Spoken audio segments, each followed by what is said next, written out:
오늘은 이제 요한계시록 요약 세 번째 시간 갖겠습니다. 오늘로 해서 요한계시록 전체를 좀 마치려고 하는데 사실 요한계시록을 이렇게 보면 볼수록 좀 더 봐야 되겠다라는 생각이 자꾸만 떠올라요. 그렇지만 그것만 계속 매달려 있을 수가 없기 때문에 오늘로써 이제 좀 마치려고 합니다. 그리고 이제 더 깊이 보지 못한 것은 이제 다른 성경 보면서 또 볼 기회가 있게 되지 않을까 이제 그렇게 생각합니다. 이 요한계시록은 사실 성경의 마지막 부분을 말씀하고 있는 거거든요. 그 마지막이라는 것은 단지 성경상의 마지막만을 의미하는 것이 아니라 역사의 마지막을 또한 의미하는 겁니다. 우리 성경은 그냥 어떤 사건이나 어떤 사실을 기록한 책 이렇게 끝나는 것이 아니라 이 세상의 역사예요. 창세기가 이 세상의 시작을 말씀했다면요, 요한계시록은 이 세상의 끝을 말씀하는 거예요.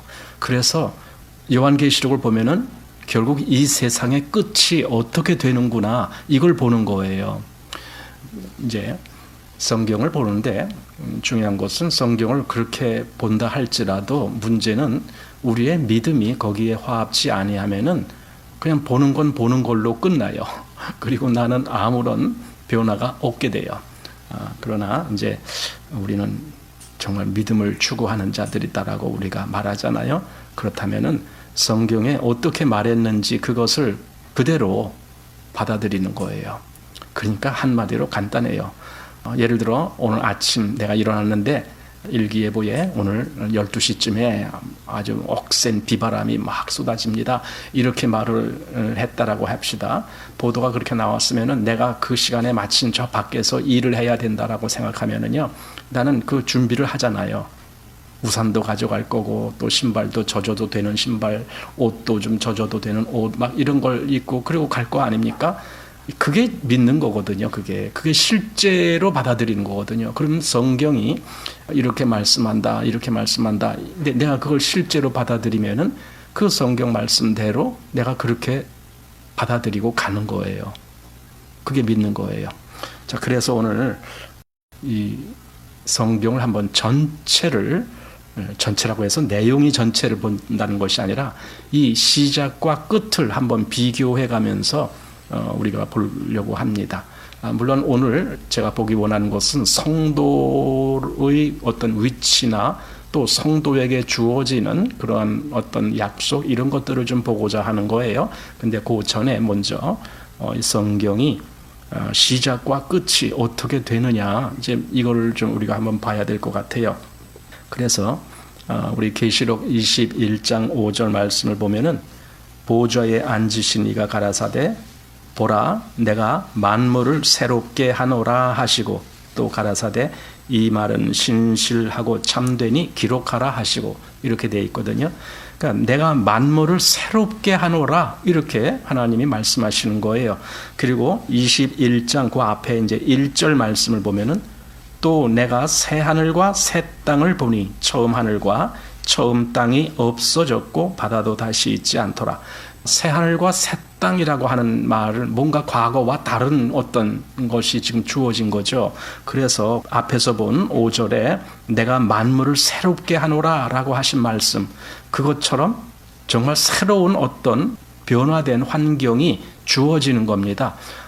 성경은 그것을 말씀해 주고 있습니다. 그래서 창세기에 이 세상을 처음 창조하실 때의 그때의 모습과 그리고 요한계시록에서 나온 이 세상의 끝에 가서 어떻게 될 것인지, 그리고 새 하늘과 새 땅이 온다는데 여기 지금 내가 만물을 새롭게 하노라 한 그 새롭게 된 어떤 세상과는 어떻게 차이가 나는지 한번 그 부분을 우리가 보았으면 좋겠다라는 생각이 듭니다. 자, 그래서 둘로 지금 나누어서 보는데 첫 번째로 창세기에는 1장 1절에 태초에 하나님이 천지를 창조하시니라 이렇게 말씀하셨죠. 천지, 그건 다시 말하면 하늘과 땅이잖아요. 하늘과 땅. 우리말로 천 지금은 한자식으로 표기한 거기 때문에 우리말 그대로 하면은 하늘과 땅이죠. 제가 왜 이 말을 하냐면 요한계시록에 그렇게 말씀했기 때문에 그래요. 요한계시록 21장 1절에는 또 내가 새 하늘과 새 땅을 보니 처음 하늘과 처음 땅이 없어졌고 바다도 다시 있지 않더라. 그러니까 여기 처음 하늘과 처음 땅은 창세기 1장 1절에서 말씀한 그 천지, 그것을 말한다라고 우리가 분명히 생각하게 됩니다. 그런데 하나님이 또 다른 어떤 환경이 주어지게 하는 거예요. 새롭게 만드신 어떤 그 새 하늘과 새 땅이라고 하는 그겁니다. 이것이 지금 창세기에서는 이렇게 만드셨는데 요한계시록에 오셔서 다시 어떤 새로운 어떤 하늘과 땅을 만드시는, 그래서 거기에 또 다른 어떤 것이 시작되게 하시는, 그러니까 요한계시록은요, 이 세상 역사는 끝입니다. 그런데 그리스도인들에게는요, 또 다른 세상으로의 들어감이 되는 거예요. 시작이에요. 그게. 왜냐하면 새 하늘과 새 땅이라고 하는 새로운 환경이 주어지고, 그것은 이 세상, 현재의 이 세상이 갖추지 못한, 이 세상은 사실 고통이잖아요. 고통의 연속이잖아요. 왜냐하면 죽음이 있기 때문에, 죽음 때문에, 또 인간의 마음속에 죄악이 있기 때문에, 그러기 때문에 서로 간에 고통을 주고 고통으로 말미암아 부딪히고, 그리고 결국은 또 죽어야 되고, 이러한 어떤 큰 어떤 곤고 속에서 하는 것이 이 땅이라면은 새 하늘과 새 땅에 가서는 완전히 새로운 환경으로 시작하는 거예요. 근데 우리는 그걸 바라보고 있어요. 바라본다라는 것은 그거를 기다리고 있다라는 의미도 돼요. 그리고 이건 아주 놀라운 거예요. 오늘 제가 이제 성도들을 말씀드릴 건데, 성도들에게 주어진 특권이기도 해요. 이게 아주 놀라운 특권입니다. 그래서 창세기에서는 하늘과 땅을 창조한 그 역사가 있었는데, 지금 요한계시록에서는 새 하늘과 새 땅이 다시 주어지는 그런 역사가 주어집니다. 다음 이제 두 번째입니다. 두 번째는 이제 창세기의 1장 15절, 14절부터 이제 그 말씀이 나오는데, 14절에 하나님이 가라사대 하늘의 궁창에 광명이 있어 주야를 나뉘게 하라. 또 그 광명으로 하여 징조와 사시와 일자와 연한이 이루라. 궁창이라는 거 하는 것은 뭐 우리가 지금 보듯이 하늘, 빈 공간 같은 그겁니다. 그런데 거기에 광명이 있는데 두 광명이에요. 큰 광명으로는 낮을 주관하게 하고 작은 광명으로는 밤을 주관하게 하는 그 역사가 있습니다. 그때 하나님이 그렇게 만드셨습니다. 그런데 지금 계시록 21장 23절 말씀 보면은 그 성은 해나 달의 비춤이 쓸데없으니 이는 하나님의 영광이 비추고 어린 양이 그 등이 되심이라. 여기는 쓸데가 없다고 돼 있어요. 더 이상 해나 달이나 이런 것들이 쓸데가 없다. 그런 어떤 피조된 빛이 필요가 없다. 왜냐하면 빛의 근원이신 분이 거기 계시기 때문에 그래요. 그래서 이제 새하늘과 새 땅에는 기존에 있었던 태양, 달 이런 것이 필요가 없어집니다. 자, 그 다음에 창조 때에는 하나님이 어둠을 밤이라 칭하셨잖아요. 빛을 낮이라 칭하시고 어둠을 밤이라 칭하셨는데, 이 새하늘과 새 땅에 가면은 밤이 없어요. 밤이 없으면 어떤 분들은 참 난감할 거예요. 그러면 아예 언제 잠을 자나? 이렇게 할 텐데, 어쨌든 밤이 없어요. 자, 창세기 1장 5절에 빛을 낮이라 칭하시고 어둠을 밤이라 칭하시니라. 저녁이 되며 아침이 되니 이는 첫째 날이니라.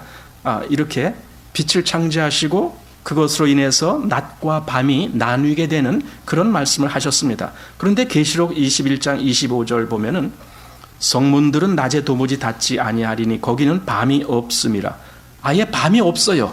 그리고 또 22장 5절 말씀, 다시 밤이 없겠고 등불과 햇빛이 쓸데없으니 이는 주 하나님이 저희에게 비추심이라. 저희가 세세토록 왕노릇 하리로다. 이렇게.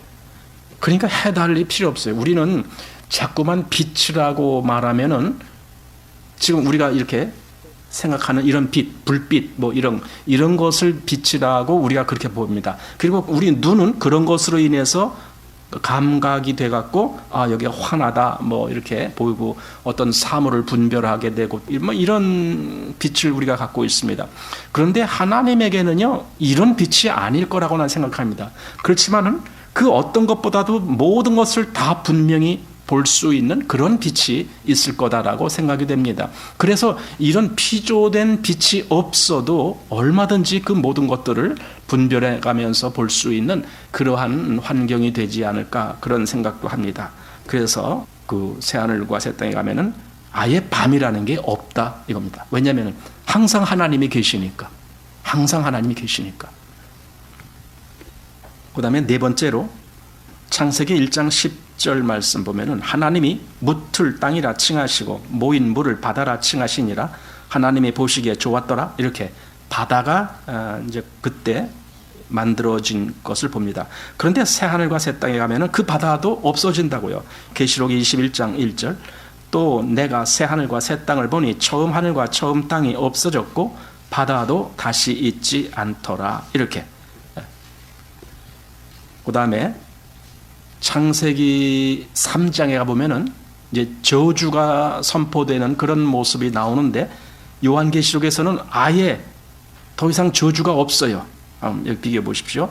창세기 3장 14절 여호와 하나님이 뱀에게 이르시되 내가 이렇게 하였으니 내가 모든 육축과 들의 모든 짐승보다 더욱 저주를 받아 배로 다니고 종신토록 흙을 먹을지니라 내가 너로 여자와 원수가 되게 하고 너의 후손도 여자의 후손과 원수가 되게 하리니 여자의 후손은 내 머리를 상하게 할 것이요 너는 그의 발꿈치를 상하게 할 것이니라 하시고 그 다음에 또 여자에게 이르시되 내가 네게 잉태하는 고통을 크게 더하리니 네가 수고하고 자식을 낳을 것이며 너는 남편을 사모하고 남편은 너를 다스릴 것이니라 하시고 그 다음 17절 아담에게 이르시되 네가 네 아내의 말을 듣고 내가 너더러 먹지 말라 한 나무 실과를 먹었은즉 땅은 너로 인하여 저주를 받고 너는 종신토록 수고하여야 그 소산을 먹으리라.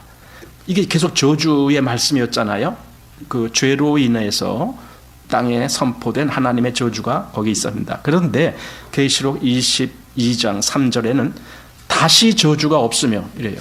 다시 저주가 없으며 하나님과 그 어린 양의 보좌가 그 가운데 있으리니 그의 종들이 그를 섬기며 이렇게 되어 있습니다. 이것이 차이입니다. 지금 현재의 이 처음 하늘과 처음 땅 그리고 장차 이 말 새 하늘과 새 땅의 차이. 근데 성경은 그 얘기가 성경에 시작할 때에 이 세상의 처음 하늘과 처음 땅에 대한 내용을 말씀하셨다라면 요한계시록 끝에 가서는 이제 새 하늘과 새 땅을 말씀하고 있는 거예요. 또 이 처음 하늘과 처음 땅에서는 사망이 들어왔죠. 우리 잘 알듯이 아담으로 말미암아 사망이 들어왔는데 그런데 새 하늘과 새 땅에는 더 이상 사망이 없어요. 그렇게 말씀합니다. 그래서 창세기 3장 19절에 네가 얼굴에 땀이 흘러야 식물을 먹고 필경은 흙으로 돌아가리니 여기서 흙으로 돌아간다. 그게 죽음을 이야기한 거거든요. 사망을 이야기한 거라고요. 그래서 그 속에서 네가 취함을 입었음이라. 너는 흙이니 흙으로 돌아갈 것이니라 하시니라. 사망, 죽음 그 선포가 있었습니다. 그런데 계시록 21장 4절에 모든 눈물을 그 눈에서 씻기심에 다시 사망이 없고 이거죠. 다시 사망이 없고 애통하는 것이나 곡하는 것이나 아픈 것이 다시 있지 아니하리니 처음 것들이 다 지나갔음이로라. 그러니까 처음 하늘과 처음 땅에 속했던 그 모든 여건들은 다 지나갔다 이거예요. 새 하늘에는 다시는 사망이 없다 이렇게 말씀하고 있습니다. 그 다음에 처음 하늘과 땅 아래에서는 사람들이 어떻게 됐느냐? 에덴에서 쫓겨났죠. 즉 그것은 생명나무에게 접근할 수 없게 쫓겨난 거죠. 그런데 새하늘과 새 땅에서는 오히려 생명나무의 길이 열려요. 그 비교를 보는 겁니다. 자, 창세기 3장 24절에 이같이 하나님이 그 사람을 쫓아내시고 에덴 동산 동편에 그룹들과 두루 도는 화영검을 두어 생명나무의 길을 지키게 하시니라. 그러니까 아예 생명나무 근처도 못 가게 지금 그렇게 돼버렸습니다. 그게 언제까지냐? 이 새하늘과 새 땅에 그것이 길이 열릴 때까지는 그 환경이 계속되는 겁니다. 그런데 이상한 거는 그 중간에 어떤 사건이 벌어지는 거예요. 그걸 보고 우리가 그리스도의 구속사건이라고 얘기하는 거예요. 그 사건을 벌어짐으로 인해서 마지막 그 최후의 새하늘과 새 땅에 가서 열릴 그 문이 이 중간에 구속함을 받은 사람들에게 열리는 거예요. 그게 열려요. 그러나 그게 완성된 건 아닙니다. 최후에 완성될 것은 역시 마지막 때가 돼야 되는데 이 중간에라도 구속함을 입은 사람들에게는 그 생명나무의 실체는 예수님이신 거예요. 그래서 예수님을 받아들이게 되고 예수님을 나의 생명으로 그렇게 받아들이게 되는 그런 일이 실제 일어난 거예요. 그건 다시 말해서 생명나무에 접한 거죠. 그래서 생명을 받아들인 거죠. 그런 일이 있게 되는 겁니다. 자, 그래서 계시록 22장 여기 14절. 그 두루마기를 빠는 자들은 복이 있나니 이는 저희가 생명나무에 나아가며 문들을 통하여 성에 들어갈 권세를 얻으려 함이로다. 이렇게 저희가 생명나무에 나아가며 이렇게 말씀했습니다. 자, 그다음 8번째로 이 땅에서는 슬픔과 고통이 끊임없이 계속 이어지고 있습니다.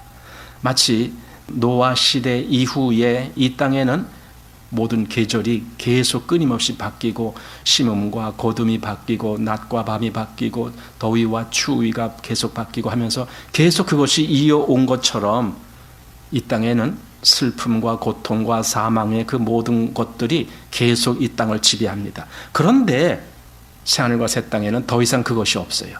여기 창세기 3장 17절 아담에게 이르시되 네가 내 아내의 말을 듣고 내가 너더러 먹지 말라 한 나무 실과를 먹었은즉 땅은 너로 인하여 저주를 받고 너는 종신토록 수고하여야 그 소산을 먹으리라. 이 저주는 아담 개인에게 내려진 것이 아니라 이 온 세상 전체에게 내려진 겁니다. 왜냐하면 하나님이 이 온 세상을 아담에게 주셨잖아요. 네가 다스리고 지켜라 이렇게 말씀하셨잖아요.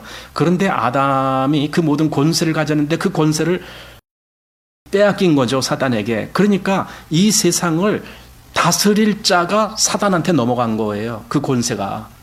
아담이 더 이상 이 세상을 다스릴 권세가 없어진 거예요. 그러니 사단의 손에 넘어간 이 세상이 어떻게 했느냐고요. 예. 그러니까 계속 슬픔과 고통이 연속되는 거죠.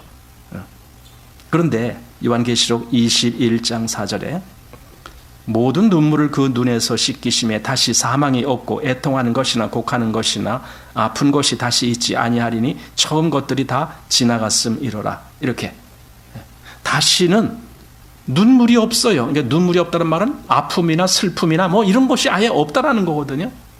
우리는 살면서 많은 눈물을 흘릴 때가 있잖아요. 왜냐하면 삶이 힘드니까. 삶이 힘들어서 아파도 힘들지만은요 일이 잘못돼서도 힘들고요 뭐 여러 가지 상황이 그게 내 마음의 기쁨으로 그렇게 이어지지 아니할 때 우리는 힘듦을 느끼잖아요. 그런데 여기 새하늘과 새 땅에는요 그게 없어요. 아예 슬픔이 없어요. 모든 눈물을 그 눈에서 씻기심에 그랬어요. 이것은요 눈물 흘리지 않게 한다 그 말이죠. 그래서 사망도 없고 애통하는 것이나 곡하는 것이나 아픈 것이 다시 있지 아니하리니 그래서 처음 것들이 다 지나갔음이로라. 이 세상에 현재 속하고 있는 이런 것들은 다 지나가는 거예요. 이 현재 여기 있는 어떤 것을 우리가 그 새로운 세상에까지 가져갈 생각하지 마세요. 이건 다 그냥 놓고 가는 거예요. 여기 갖고 갈 게 하나도 없어요. 왜냐하면 그 새하늘이야말로 더 좋은 것들이 거기 있는데 좋은 환경이 있고. 그런데요 이렇게 그 새하늘과 새 땅에서 더 이상 사망도 없고 애통도 없고 고통도 없는 이런 환경, 그래서 그야말로 처음 것들이 다 지나갔음이로라 이렇게 말하잖아요. 처음 것들이 다 지나갔는데 문제는 그리스도인은 이미 그것을 맛보고 있다는 거예요. 이미 이 땅에서 이 그리스도인이라는 존재는 그래서 참 아주 신기하고 묘한 존재들입니다. 장차 새하늘과 새 땅이 오는 그 시점이 이르기 전임에도 불구하고 그리스도인들은 이 땅에서 살면서 새로운 피조물이다라는 말을 듣는 자들이 그리스도인들이에요. 고린도후서 5장 17절에 누구든지 그리스도 안에 있으면 새로운 피조물이라. 그리고 이전 것은 지나갔으니 보라 새 것이 되었도다 그러거든요. 이전 것은 지나갔다고요. 여기 지금 요한계시록 21장 4절에 있는 말씀하고 똑같아요. 처음 것들이 다 지나갔음 이르라 이렇게 말합니다. 전도서 우리 1장 9절 10절 여기 말씀을 보면은 해 아래 새 것이 없나니 이런 말씀 있잖아요. 새 것이 없어요. 그런데 그리스도인들은 이미 새로운 피조물이 됐어요. 이 세상에서 되어져가는 많은 일 중에 가장 의미 있고 그리고 가치 있는 일은 새 것이 없는 그 세상, 도무지 무엇을 가리켜 새 것이라고 말할 수 없는 그러한 환경 속에서 오직 그리스도로 말미암아 새로운 피조물이 된 사람들이 있다라는 거예요. 그것이 세상에서 가장 의미 있고 가치 있는 변화예요. 우리가 바로 그것을 바라보고 있는 거예요. 그리스도 안에 있으면 새로운 피조물이다. 그래서 그리스도인은 베드로후서 3장 13절 말씀 보면은 새 하늘과 새 땅을 바라본다라고 되어 있어요. 그걸 지향하고 있다는 의미도 되는 거예요. 그냥 눈으로 본다가 아니라 그걸 바라본다라는 것은 계속 그쪽으로 간다라는 의미도 되는 거예요. 새 하늘과 새 땅을 바라보도다 이렇게 말합니다. 그리고 그런 사람들은 히브리서 11장 13절 말씀에 보면은 그래서 현재 이 세상 즉 이 땅에서는 외국인과 나그네로라 하는 그런 삶을 살아가는 자들이에요. 그러니까 이 땅에서는 별로 그렇게 대접 못 받아요. 왜냐하면 아니 외국인과 나그네니까 여기서 잠만 재워줘도 고맙다라고 할 판이죠. 뭘 기대를 하겠어요? 정말 우리 마음에 큰 기쁨이 될 그런 어떤 일이 있겠느냐고요. 이 세상에서는요 그냥 우리가 지나가는 자로 그냥 바라보는 거예요. 그리고 우리는 계속 어디를 바라보느냐? 새하늘과 새 땅을 바라보고 있어요. 그리고 그것이 장차 도래할 때에 우리 안에 아마 그것 때문에 큰 기쁨이 임할 겁니다. 그것이 언제 올지 몰라요. 그런데 우리는 믿어요. 반드시 온다라는 걸. 그래서 그걸 기다리고 있어요. 바로 이렇게 된 사람들이 성도다. 성도. 성도는 이런 사람들이다 라는 것을 보게 됩니다. 자, 그래서 우리 지난주에는 우리 교회라는 것을 우리가 보았잖아요. 물론 교회 또 성도 할 때에 이건 떼어놓을 수가 없는 거예요. 왜냐하면 그 성도들이 곧 교회를 이루고 있는 것이기 때문에 그렇습니다. 그런데 이제 그렇더라도 성도라는 개인적인 의미와 그리고 교회라는 전체적인 의미는 좀 달라요. 그래서 오늘은 성도라는 그런 의미를 좀 보려고 합니다. 그래서 성도의 특징에 대해서 우리가 이제 보려고 합니다. 이제 이 프로젝터는 이제 꺼도 됩니다. 자, 이제 하나하나 성경을 찾아가면서 좀 보시길 바랍니다. 성도의 특징 했을 때 성도는 그 안에 하나님의 말씀과 예수의 증거를 가진 자다. 이게 요한계시록에서 그 말씀을 해주고 있는 거예요. 그러니까 성도가 이런 자다라고 그렇게 말은 안 했지만은 여러 번 반복해서 성도는 이렇게 이런 일이 있게 된다. 그런데 그 가장 특징적인 일이 하나님의 말씀과 예수의 증거를 가진 자다. 그게 성도다. 이렇게 성경이 말씀하고 있습니다. 우리 요한복음 10장 35절 말씀에 예수님이 유대인들에게 하신 말씀 중에 그런 말씀이 있습니다. 하나님의 말씀을 받은 사람들을 신이라 하였거든. 이렇게 그런 말씀 기억나시죠? 하나님의 말씀을 받았다라는 거예요. 이 받았다라는 것은 원래부터 우리가 갖고 있지 않기 때문에 하나님으로부터 그것이 나에게 와야 되는 거죠. 그래서 하나님의 말씀을 받은 사람들을 신이라 하였거든. 이렇게 표현했단 말이죠. 근데 여기 지금 요한계시록에도 하나님의 말씀과 예수 그리스도의 증거를 가진 자가 바로 성도다. 지금 그렇게 말하는 겁니다. 예수의 증거라는 말은 좀 해석해야 되는데, 예수님이 보여주시고 이렇게 나타내신 증거, 이렇게도 해석이 되고, 또 하나는 예수님을 나타내고 예수님을 증거하는 증거, 이렇게도 해석이 됩니다. 원래 이 표현이 소유격적인 표현이 어떤 때는 목적격으로도 해석이 가능하기 때문에 그렇습니다. 그래서 예수의 증거 하면은 예수님이 드러내신 증거도 되고 예수님을 드러내는 증거, 이렇게도 됩니다. 그 둘 다 가능합니다. 그러면은 예수님을 드러내고 예수님의 증거할 때에 가장 대표적인 증거가 뭐냐? 그게 복음이라는 거예요. 그럼 복음은 자꾸만 사람들은 우리를 구원하는 말씀, 이렇게 해석하려고 그러는데, 복음의 실체는 예수님이에요. 예수님. 로마서 1장 말씀에 그 말씀이 나오죠. 1장 한번 보십시오.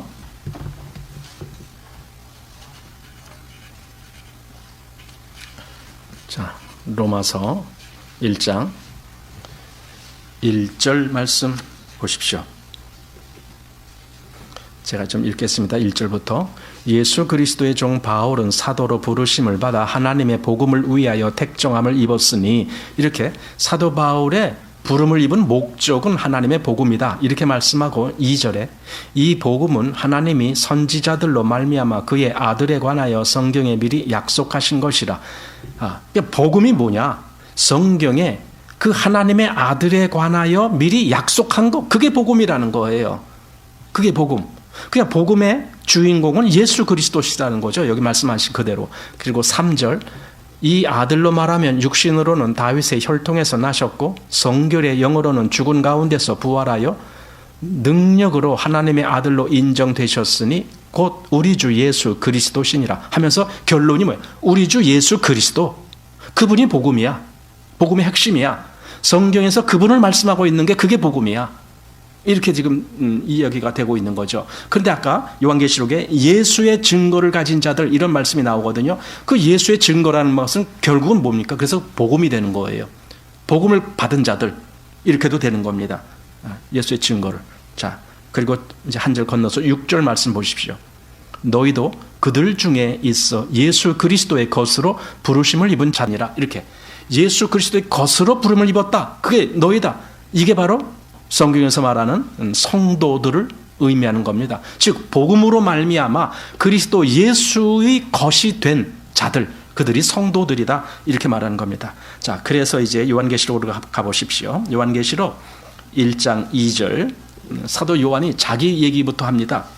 1장 2절에 요한은 하나님의 말씀과 예수 그리스도의 증거 곧 자기의 본 것을 다 증거하였느니라. 도대체 사도 요한이 무엇을 지금 여기 요한계시록에서 하느냐?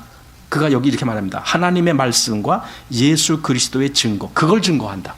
이렇게 하나님의 말씀과 예수 그리스도의 증거. 어떤 사건을 증거한다가 아닙니다. 어떤 이상한 일이 터질 거 내가 그걸 증거할게, 그거 아닙니다. 요한이 증거하는 것은 하나님의 말씀과 예수 그리스도의 증거, 그걸 증거하겠다는 거예요. 그리고 3절, 이 예언의 말씀을 읽는 자와 듣는 자들과 그 가운데 기록한 것을 지키는 자들이 복이 있나니 때가 가까움이라. 이 예언의 말씀을 읽는 자와 듣는 자들과 그 가운데 기록한 것을 지키는 자들. 그러니까 그 앞에 사도가 하나님의 말씀과 예수 그리스도의 증거, 그걸 증거한다라고 했는데, 그걸 읽는 자, 그리고 듣는 자들, 그리고 지키는 자들, 그들이 복이 있는 자다. 그러니까 이게 요한계시록에서 아주 중요한 시작입니다. 자, 그리고 9절로 가보십시오. 나 요한은 너희 형제여 예수의 환난과 나라와 참음에 동참하는 자라. 하나님의 말씀과 예수의 증거를 인하여 반모라하는 섬에 있었더니, 사도가 반모라는 섬에 유백을 갔는데 그 간 이유를 말씀하고 있는 거예요. 여기 보니까 하나님의 말씀과 예수의 증거, 그것 때문에 가랬다. 계속 지금 하나님의 말씀과 예수의 증거, 그 얘기를 계속하고 있습니다. 근데 그 앞에도 조금 형제를 이제 이야기하면서 예수의 환난과 나라와 참음에 동참하는 자, 그게 형제다. 그러니까 성도들을 다른 말로 형제라고도 부르거든요. 그 형제들의 특징이 여기 나온 거예요. 예수의 환난과 나라와 참음에 동참하는 자, 거기에 관여하고 있는 자. 그러니까 정말 복음 때문에 환난을 겪는다, 예수 그리스도 때문에 환난을 겪는다 할 때 나는 그냥 거기서 동떨어져서 저 멀리 가 있는 그런 자가 아니고 나도 동일한 환난을 겪는 자. 예. 또 나라, 즉 하나님의 나라 그 역사 거기에 적극적으로 관여하고 있는 자. 예. 그리고 참음, 이거 인내를 얘기하는 거겠죠. 자, 6장으로 한번 가보십시오. 성도들의 모습이 6장에 나옵니다. 9절. 다섯째 인을 떼실 때에 내가 보니 하나님의 말씀과 저희의 가진 증거를 인하여 죽임을 당한 영혼들이 제단 아래 있어. 이렇게 여기서 이제 순교 당한 자들을 의미하는데 하나님의 말씀과 저희의 가진 증거, 그거죠. 그 증거는 예수의 증거겠죠. 앞에서 그렇게 말씀했으니까. 또 12장 11절. 또 여러 형제가 어린 양의 피와 자기의 증거하는 말씀을 인하여 저를 이겼으니 그들은 죽기까지 자기 생명을 아끼지 아니하였도다. 여기 어떤 사람들은 죽음을 당했지만은 그래도 그는 이긴 자다. 지금 여기 말씀하는 게 그거예요. 이긴 자야 그가. 왜냐?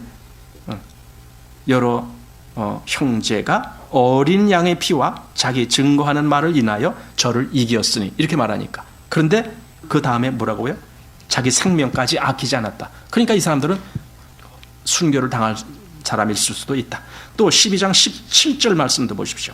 용이 여자에게 분노하여 돌아가서 그 여자의 남은 자손 곧 하나님의 계명을 지키며 예수의 증거를 가진 자들로 더불어 싸우려고 바다 모래 위에 섰더라. 그러니까 용, 즉 사단은 누구와 싸우느냐? 성도들과 싸우는 거예요. 근데 그 성도들을 여기는 하나님의 계명을 지키며 예수의 증거를 가진 자들 이렇게 표현했던 거예요. 또 14장도 보십시오. 14장 12절. 성도들의 인내가 여기 있나니 저희는 하나님의 계명과 예수 믿음을 지키는 자니라. 예, 이게 성도들이다. 예, 이게 성도들이다. 예, 그렇게 지금 말씀을 하고 있습니다. 또 계시록 19장 10절 말씀.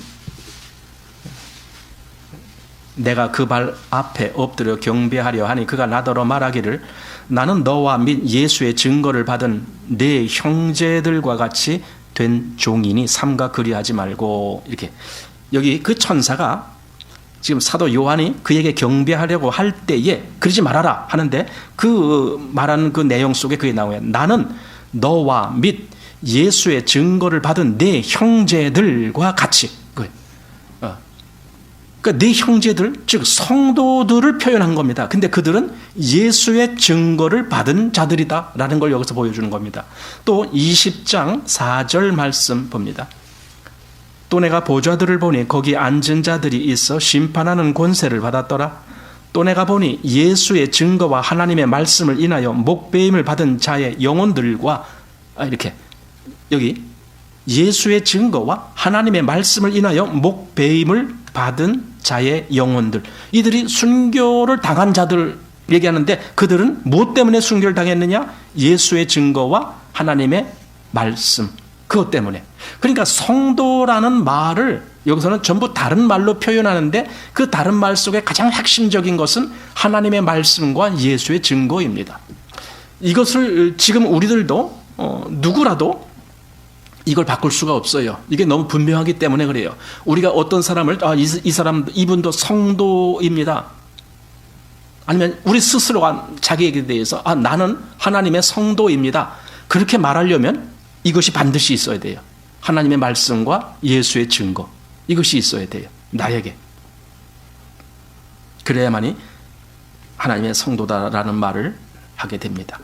그 다음에 또 이제 성도의 특징을 보게 되는데, 성도는 어린 양의 피에 그 옷을 씻은 자다. 이제 이렇게 나오는 겁니다. 이걸 다시 말하면은요, 그리스도의 그 보혈의 공로를 믿음으로 말미암아 죄 사함을 받은 자다. 지금 그 얘기입니다. 그런데 여기서는 그 옷을 씻은 자다. 이렇게 말하고 있거든요.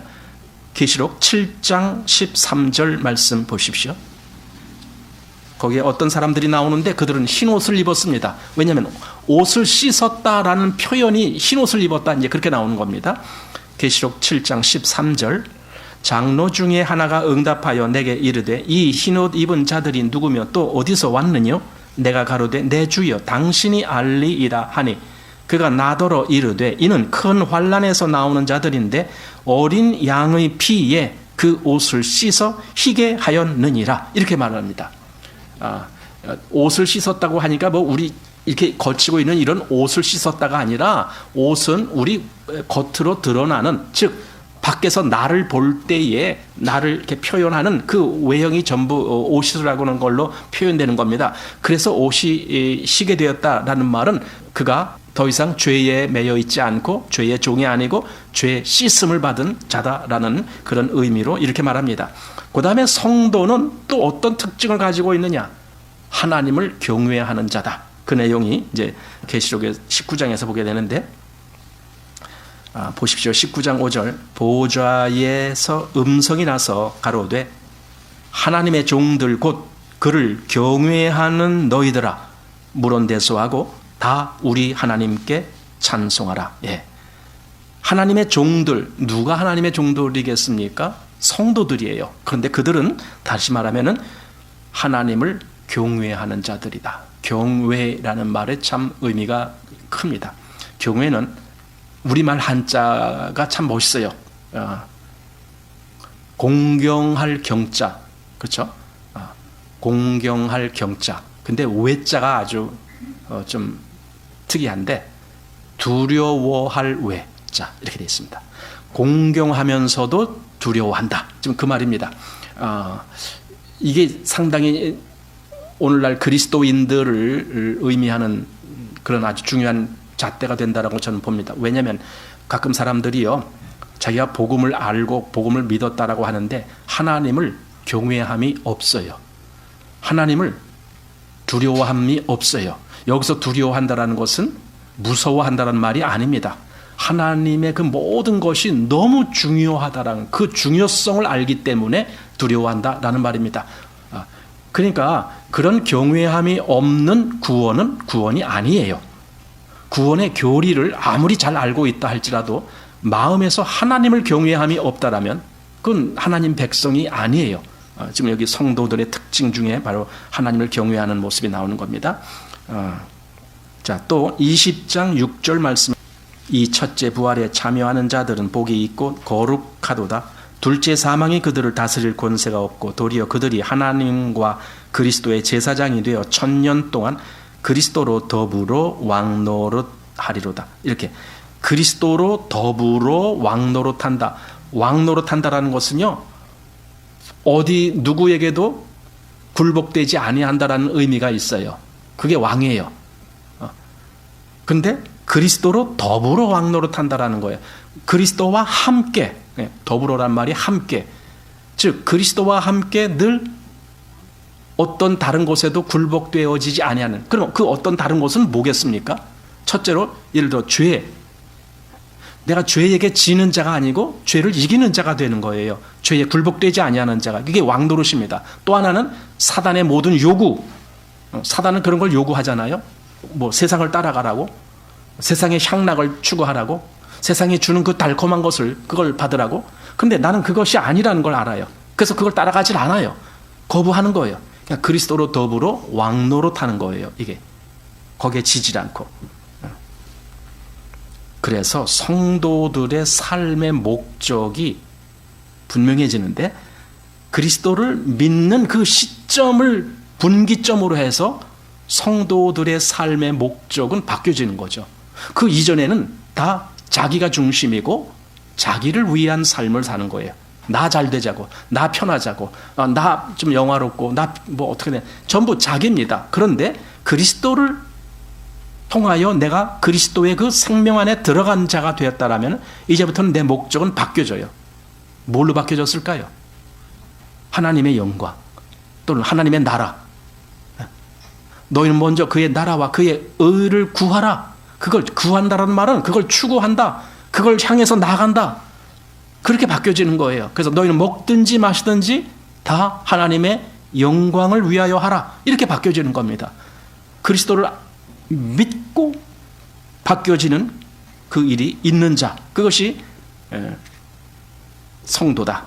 또 이런 것도 보게 됩니다. 뭐냐면은 성도는 그 이름이 생명책에 기록되어 있다. 요한계시록을 보면서 우리가 그걸 계속 보기 때문에 그래요. 생명책에 기록되었다라는 말은 하나님이 인정하신다라는 말도 돼요. 왜냐하면 그 생명책은 어린 양의 생명책이기 때문에, 생명책이 그냥 어디 아무데나 굴러다니는 생명책이 아니라 어린 양이 주관하는 그 어떤 영역 속에 있는 생명책, 이렇게 말하는 거기 때문에. 그래서 계시록 3장 5절 말씀, 4대 교회에 주신 말씀 속에 이렇게 되어 있습니다. 이기는 자는 이와 같이 흰옷을 입을 것이요 내가 그 이름을 생명책에서 반드시 흐리지 아니하고 그 이름을 내 아버지 앞과 그 천사들 앞에서 시인하리라. 이렇게 생명책에서 반드시 흐리지 아니하고, 또 계시록 13장 8절 말씀, 죽임을 당한 어린 양이 생명책의 창세 이후로 농명되지 못하고 이 땅에 사는 자들은 다 짐승에게 경배하리라. 또 17장 8절, 내가 본 짐승은 전에 있었다가 시방 없으나 장차 무적행으로 부터 올라와 멸망으로 들어갈 자니 땅에 거하는 자들로서 창세 이후로 생명책에 농명되지 못한 자들이 이전에 있었다가 시방 없으나 장차 나올 짐승을 보고 기히 여기리라. 성도들은 그걸 보고 기히 여기지 않아요. 아니 그 사단의 그 세력인 짐승을 보고 뭐가 기이하다라고 여기겠습니까? 우리는 전혀 기이하지도 않아요. 그가 무슨 짓을 하더라도 하나도 놀라울 게 없어요. 심지어 하늘에서 불이 떨어지게 한다, 그래도 그것 때문에 우리가 뭐 놀랄 일이 없어요. 그런데 여기 생명책에 농명되지 못한 그들은 그걸 기이히 여기는 거예요. 또 20장 15절 말씀, 누구든지 생명책에 기록되지 못한 자는 불못에 던지우더라. 또 21장 27절, 무엇이든지 속된 것이나 가증한 일 또는 거짓말하는 자는 결코 그리로 들어오지 못하되 오직 어린 양의 생명책에 기록된 자들 뿐이라. 이렇게 생명책에 기록된 자다, 이게 성도들을 표시하는 아주 중요한 표시가 되는 겁니다. 그 다음에 성도들은 또 어떤 자들이냐 했을 때 이기는 자다. 이기는 자야. 성도는 이기는 자예요. 베드로후서 2장 19절 말씀에 보면은 진자는 이긴 자의 종이 된다라는 말씀이 있어요. 근데 성도는 진자가 아니고 이긴 자예요. 그러니까 어떤 누구에게도 종이 되질 않아요. 성도는 이긴 자이기 때문에. 요한일서 5장 4절 또 5절 여기 보면은 세상을 이긴 이김은 이것이니 우리의 믿음이니라, 이런 말씀이 있습니다. 세상을 이긴 것, 믿음. 그러니까 믿음이 있는가? 그럼 너는 세상을 이기는 자가 되는 거야. 그래서 이 이긴다는 말이 이제 나오는데 한번 이 생각을 해봐야 돼요. 이긴다라는 말을 왜 하는가? 성도는 이기는 자가 돼야 된다. 왜 하는가? 이긴다라는 것은요, 뭔가 싸움이 있다라는 것이고, 그 싸움이 있다라는 것은 싸울 대상자가 있다라는 거예요. 싸울 대상자, 성도는 싸울 대상자가 있어요. 이 세상에서 그냥 편안하지 않아요. 항상 싸워야 될 대상이 있다라는 걸 보게 되는 겁니다. 그게 바로 이기는 자라는 말에 그 담겨진 뜻이기도 합니다. 에덴 동산에서 하나님이 아담에게 말씀하실 때에 이렇게 말씀하셨어요. 창세기 2장 15절, 여호와 하나님이 그 사람을 이끌어 에덴 동산에 두사 그것을 다스리며 지키게 하시고, 이렇게 지킨다라는 말의 의미가 뭔가 그 어떤 다른 존재가 너의 가진 그 모든 권세, 그러니까 여기 네가 그걸 다스려라 이렇게 했는데, 네가 다스릴 그 모든 권세를 그걸 탈취하려고 오는 대상이 있다. 그 존재가 있다. 지금은 모를지 모르지만 조만간 그가 너에게 올 거야. 그러니까 너는 그걸 지켜야 돼. 이 에덴을 다스릴 뿐만 아니라 이 에덴을 너가 지켜야 돼. 누가 이것을 뺏어가지 못하도록 너가 지켜야 돼. 이렇게 그런 의미로 말씀했다라고 봅니다. 그러니까 성도가 이기는 자라는 말 역시도 우리의 모든 특권, 권리, 성도로서의 갖게 되는 그런 권세, 권리를 누군가가 와서 그걸 빼앗아가는 존재가 있게 된다는 거예요. 그걸 성도들은 지켜야 되는 거예요. 우리 전에 이제 7 교회에 대한 내용을 우리 지난주에 봤는데, 7 교회마다 전부 이기는 자에게는 내가 이러이러한 뭔가를 주겠다. 이렇게 그러니까 이기는 자에게 주어지는 특권에 대해서 일곱 교회에 대해 계속 말씀했습니다. 그러니까 오늘은 그 말 이제 봤으니까 그건 놔두고 그 다음에 또 여기 계시록에서 어떻게 말을 했는지 그 추가된 곳을 좀 보려고 합니다. 계시록 12장 11절 말씀. 또 여러 형제가 어린 양의 피와 자기의 증거하는 말을 인하여 저를 이기었으니 그들은 죽기까지 자기 생명을 아끼지 아니하였도다. 여기 저를 이겼다. 사단을 이겼다는 거예요. 여러분, 성도가 사단을 이긴다고요. 놀라운 거 아닙니까? 그 앞에서 아까 뭐라고 그랬습니까? 그리스도로 더불어 왕노릇한다.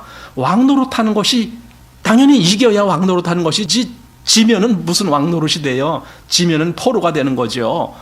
우리는 사단을 이기는 자들이라니까요. 그리스도로 더불어 사단을 이기는 자예요. 그러니까 여기 저를 이겼으니 할 때 이 저가 사단을 얘기하는 건데, 한번 근데 이 말씀과 비교를 해서 13장 7절 말씀을 보십시오. 거기는 짐승이 나오는데 그 짐승에게 이렇게 표현되어 있습니다. 또 권세를 받아 성도들과 싸워 이기게 되고 각 족속과 백성과 방언과 나라를 다스리는 권세를 받으니, 여기 그들이 그 짐승이 성도들과 싸워 이기게 되고 이렇게 나오잖아요. 아, 그럼 성도들이 진 거네? 여기서 이 표현대로라면은 그렇습니까? 아니, 그 전에 12장 11절에서는 어린 양의 피와 자기의 증거하는 말을 인하여 저를 이기었으니 이렇게 이겼다라고 말했는데 13장에 와서는 오히려 짐승이 성도들과 싸워서 이겼다 이렇게 지금 말을 하잖아요. 좀 도대체 어떤 게 진실이고 무슨 내용이에요 여기 지금? 우리 잘 알아야 돼요. 자, 이 말씀을 한번 보려면은 우리 누가복음 12장으로 한번 가보셔야 됩니다. 예수님이 하신 말씀 속에 누가복음 12장 4절 말씀에 내가 내 친구 너희에게 말하노니 몸을 죽이고 그 후에는 능히 더 못하는 자들을 두려워하지 말라. 마땅히 두려워할 자를 내가 너희에게 보이리니 곧 죽인 후에 또한 지옥에 던져넣는 권세 있는 그를 두려워하라. 내가 참으로 너희에게 이르노니 그를 두려워하라. 이렇게 되어 있습니다. 그러니까 사단의 세력이 우리를 이겼다는 것은 우리 육체적인 영역입니다. 그 육체적인 영역의 최후의 한계가 목숨이에요. 사단은 나를 죽게 할 수도 있는 거예요. 그래서 그렇지만은 그 육신으로만 본다면 사단이 이긴 거예요. 나를 죽게 만드니까. 그러나 여기 말한 대로 몸을 죽이고 그 후에 능히 더 못하는 자들 그들을 두려워하지 말아라. 왜? 우리는 내 몸이 죽음을 당한다 할지라도 그리스도로 더불어 왕노릇하는 그 승리자의 위치에 내가 있기 때문에 그렇다라는 겁니다. 그러니까 사단의 세력이 아주 세서 우리를 아주 괴롭게 하고 심지어는 우리를 죽게 만든다 할지라도 여러분 그게 우리가 지는 게 아니에요. 내 믿음을 잃어버리면 그건 지는 거예요. 내 믿음을 잃어버린다면. 그런데 내 목숨이 빼앗김을 당한다 할지라도 내가 내 믿음을 지키고 있다면 이 사람은 이기는 자가 되는 거예요.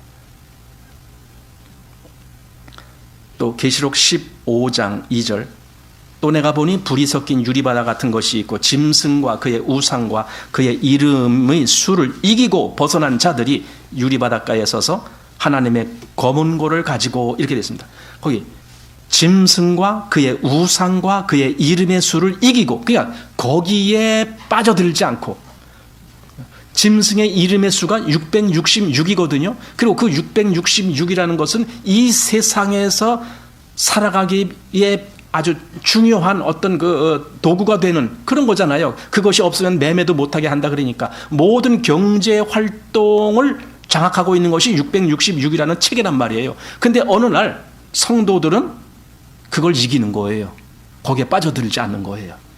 내가 비록 세상에서는 남들처럼 그렇게 좋은 어떤 편안한 뭐 이런 걸 누리지 못한다 할지라도 나는 비굴하게 사단의 그 올감에 들어가지 않겠다라는 거죠. 그게 이기는 자입니다. 또 21장 7절 이기는 자는 이것을 유업으로 얻으리라. 나는 저희 하나님이 되고 그는 내 아들이 되리라. 나는 여기 이게 가장 큰 보상이다라는 생각이 들어요. 가장 큰 상급 뭐냐? 하나님이 우리 하나님이 되고 우리는 그의 아들이 되는 것 이거예요. 왜냐하면 하나님은 이 얘기를 창세기 때부터 정말 계속 하셨어요. 특별히 이스라엘이 애굽에서 나올 때, 그래서 광야에 있을 때 하나님은 계속 반복해서 나는 너희 하나님이 되고 너희는 내 백성이 되리라. 이 말씀을 계속 하십니다. 그 말씀은 하나님의 의중 속에 바로 그것을 아주 중요하게 다루고 계신다라는 뜻입니다. 그런데 지금 성도들에게 그 말씀 해주는 거예요. 나는 너희 하나님이고 너희는 내 아들이 된다. 이거 아니 이기는 자에게 주시는 특권 속에 바로 이 특권이 있는 거예요. 하나님이 나의 하나님이 되시고 나는 하나님의 백성, 하나님의 아들이 되는 것. 이것이야말로 큰 상급이 되는 거죠. 그래서 우리 구약성경 뭐 출애굽기나 또는 레위기나 이런 데 보면은 그 말씀이 계속 반복해서 나옵니다. 하나님이 나는 너희의 하나님이 되고 너희는 내 백성이 된다라는 말입니다. 그래서 요한계시록 21장 3절 또 6절 여기 말씀, 저희는 하나님의 백성이 되고 그리고 이 일로 말미암아 그 다음에 6절에 이루었도다 하면서 나는 알파와 오메가요 처음과 나중이라 이 말씀을 하시거든요. 그걸 이뤘다는 거예요. 나는 너희 하나님이 되고 너희는 내 아들, 내 백성이 되는 것. 그걸 이루었다는 거예요. 그러니까 하나님은 구약에는 이스라엘을 두고 그 예표로 보여주셨지만은 요한계시록에서는 그 실제가 이루어지는 거예요. 그래서 알파와 오메가다. 하나님은 시작 그렇게 하셨지만은 결론이 그렇게 나는 겁니다. 창세기에서 이렇게 시작했는데 결론 요한계시록에서 이렇게 나는 겁니다. 그래서 알파와 오메가 되신 분입니다. 그게 성경이고 그게 역사고. 오늘날 성도는요, 하나님이 나의 하나님이고 나는 하나님의 자녀요, 하나님의 아들이다라고 하는 그 믿음으로 이 세상을 살아가는 거예요. 그 믿음으로. 그게 신앙이에요. 신앙을 그냥 여러 가지 이것저것 뭐 아주 어려운 일 하고 막 힘들어서 애쓰고 그렇게 생각하지 마세요. 내가 하나님의 백성이고 하나님이 나의 하나님이고 그래서 나는 하나님의 뜻대로 가는 거야. 그게 신앙이지 뭐 다른 게 신앙이겠습니까? 그래서 계시록에 왜 그 새 예루살렘이 나오잖아요. 새 예루살렘에 12기초석이 있는데 그 12기초석 위에 사도들의 이름이 기록되어 있잖아요. 그리고 다른 데서 말씀하시기를 교회는 사도들과 선지자들이 터 위에 세움을 입은 것이 그게 교회다. 이렇게 분명히 말씀하고 있잖아요. 그 말은 다시 말해서 사도들이 전한 그 복음으로 말미암아 열매를 맺은 것이 그게 성도들이라는 거죠. 성도들은 사도들이 전한 복음으로 말미암아. 그래서 그것이 아름다운 하나님 보시기에 아름다운 신부가 되는 거예요. 그 새 예루살렘이. 그래서 그렇게 각종 보석으로 거기에 꾸며져 있는 거예요. 하나님 보시기에. 그럼 교회는 하나님 보시기에 아주 아름다운 대상이라니까요. 우리가 볼 때는 교회가 별것 없어 보일지 모르지만은 하나님이 보실 때 교회는 너무나 놀랍고, 그래서 교회의 그 아름다운 표현을 보석, 문마다 뭐 무슨 보석이 있고 뭐 기초석이 무슨 보석이 있고 계속 보석 얘기를 하고 있잖아요. 그만큼 아름답다라고 말씀하시는 거거든요. 그리고 요한계시록에서 특별히 더 우리가 봐야 될 것은 예수님을 표현하는 말씀인데 계속 어린 양이라는 표현이 나옵니다. 어린 양, 어린 양, 어린 양. 그 어린 양은 죽임을 당했다라는 의미고 그것은 곧 피를 흘리셨다라는 의미가 되는 겁니다.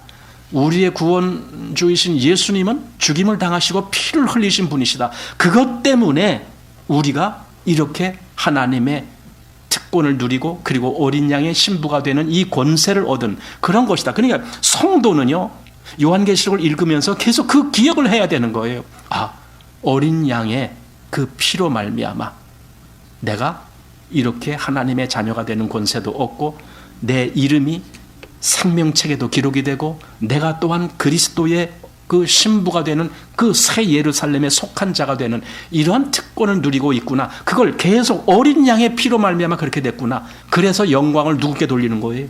어린 양께 돌리는 거예요. 하나님과 어린 양께. 요한계시록 4장에는 이 세상을 창조하신 그 창조주의 하나님께 영광을 돌리는 찬송이 나오고 요한계시록 5장에서는 바로 우리를 구속하신 어린 양에게 찬송을 돌리는 그 찬송이 나옵니다. 그게 요한계시록이고 성도들이 지금 그 위치에 있다라는 겁니다. 그게 바로 우리들입니다.